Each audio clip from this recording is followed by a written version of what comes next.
Tuning into this trade recap. So we took 2 trades today and 1 loss and 1 win. I'm gonna explain these trades and why it is that I took them.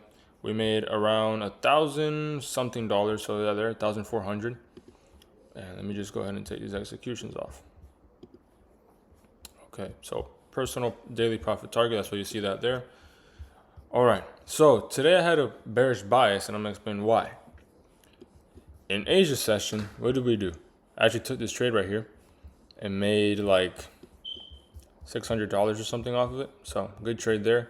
Regardless, we were bearish and we came down, displaced lower in Asia session. So what do I see coming into the morning?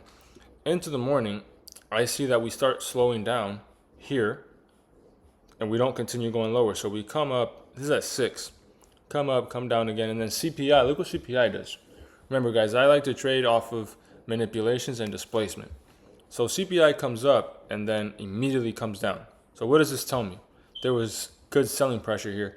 Once I see that this comes down and we keep pumping up, I'm thinking in my mind, well, we're probably looking for more inducement for people to buy.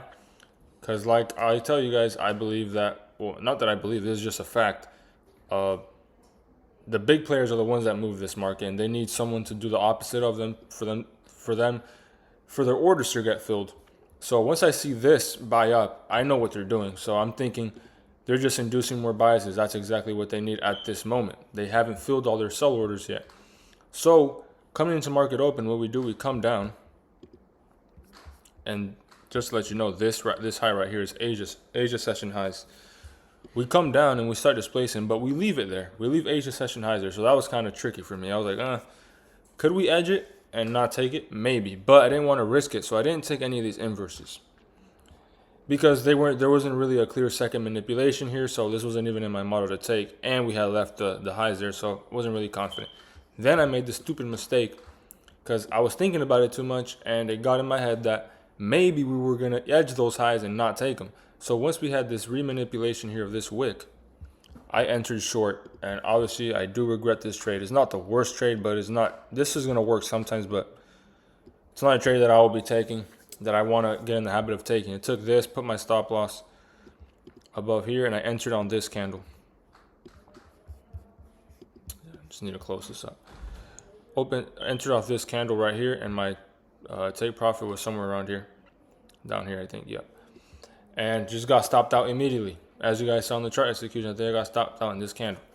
Then what do? Coming into the second trade, we come up, sweep Asia highs.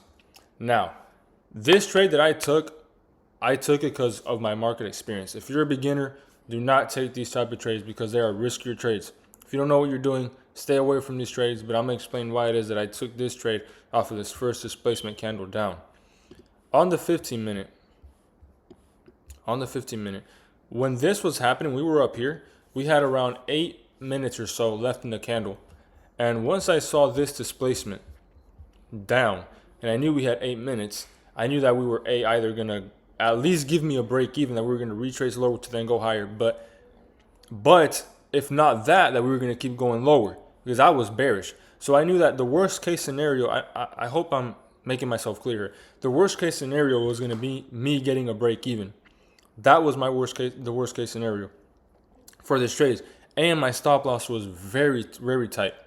So I knew that since we had 8 minutes left, I'm trying to make this as clear as I can. If we had 8 minutes left and we had that nice displacement and we swept Asia highs, and we had, I don't know if I stated this previously, we had equal lows and we had all these stacked lows right here and we had this 4-hour gap, I was bearish. So I had all these confluences, and I used my market experience and my discretion to take this trade. I knew that the worst case scenario in this trade, if it did decide to keep going higher, was going to be a break even because I knew we had to have some sort of retracement because the 15 minutes still had 8 minutes left and we got this nice displacement down.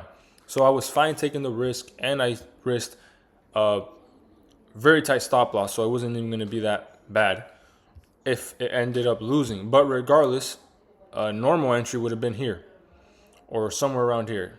That would have been like the full IFEG, full displacement.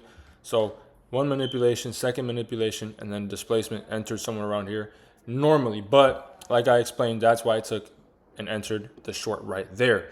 take profit. We're at these lows. Why? Well, because I would have targeted lower, maybe these lows, but I had my personal daily profit target, and it was somewhere around here. So I knew that I even got filled out of the order, out of my trade, like around this candle, because I made the money I needed to make for the day. That was my profit target for that day. So banger trade. Yeah, this was definitely a market experience trade. You use hindsight and, like I said, market experience to guide your trades. And it's very good to pair these two things when your risk is not that high. It's always good for wait for all the confluence in your system, but you can, play around with things, especially if you're not going to be risking a lot. And if you have a nice drawn liquidity and a very strong established bias. And we were doing everything perfect. We faked out people. We faked out again. We get this displacement down, swept Asia highs. We had all those equal lows down there, all these stack lows, and a 4-hour gap. That was more than enough for me to want to take shorts aggressively on that 1 minute candle displacement. So that's pretty much the reasoning behind that trade. Like I said, I've been in the market for quite some time. Officially trading the markets, I would say like a year and a half. Now, in my trading career, I always like to say from 2 years to 3 years because I've known about trading for that long and I've been studying trading for that long. It's just been paper trading, and I won't get into specifics in this video. Maybe like in a upcoming video I'll explain, but I wasn't able to trade for the first year or year and a half of my journey. But I have been studying trading and looking at charts for almost 3 years now. But officially trading market charts and actually taking orders on real live capital, whether it being funded accounts or live accounts, it's been a year and a little bit more, couple of months. So I have experience and I have chart time. I've dedicated hours to the charts, whether it's been actually executing with live capital or just looking at how charts move. So this was definitely one of those plays. And then the Asia session trade, which is, I know it has nothing to do with this, but I took this right here. And this was hindsight because, man, there's just things that it's hard to explain. Everything has an explanation, but it's hard to explain. We had filled this whole hour gap. But the way that structure was filling up that gap, look at this structure, guys. Does this look like clean displacement up? So if we're going up, but we're getting this choppy sideways, moving up price action, what does this tell me? This tells me that there are sell orders being filled here because this isn't clean distribution. So that I know that this is just some sort of manipulation. So this is why this trade made so much sense. We filled in that 1 hour gap completely, and this structure just screams to me bearish. Once we start accumulating here, and that was a determining factor. Once we start accumulating there, I'm gonna show you guys really quick. I hope I'm way off. Hold on. Oh man, where is that 1 hour candle? Sorry about this. Hold on. Wait. Oh yeah, it is over here. Oh my god. Okay, my bad. Sorry about that. I don't know why I got confused there. Once I see this candle, this last 1 hour candle close with this body, and then this candle over here and this body, and then seeing the internal structure of what was going on in these 1 hour candles, when we opened this candle, we stayed up there for that long of accumulation that you see here. Sorry, there's just people over there talking, and I don't know. Sorry about that. We had this accumulation right here in that 1 hour. So once I got the first displacement lower, I was convinced that we were going to keep going lower.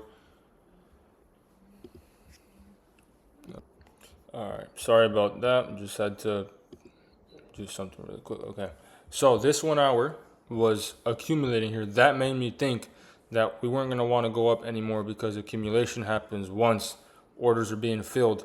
And like I said, this move up there was selling pressure here because we don't just go up and then out of nowhere just displace like this. They were already selling here.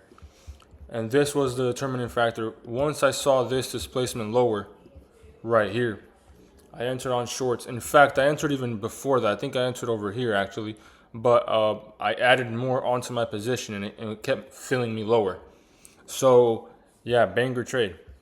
Just wanted to kind of explain that. I will make more videos on my strategy and the way that I trade, which is simple, but a lot of hindsight trading and market experience goes into it too. So yeah, that was my trade for today. And yeah, I'll be passing this. I just need like what, $400 more on this eval to be able to pass. And yeah, you guys are gonna see the whole process of me getting this combine funded.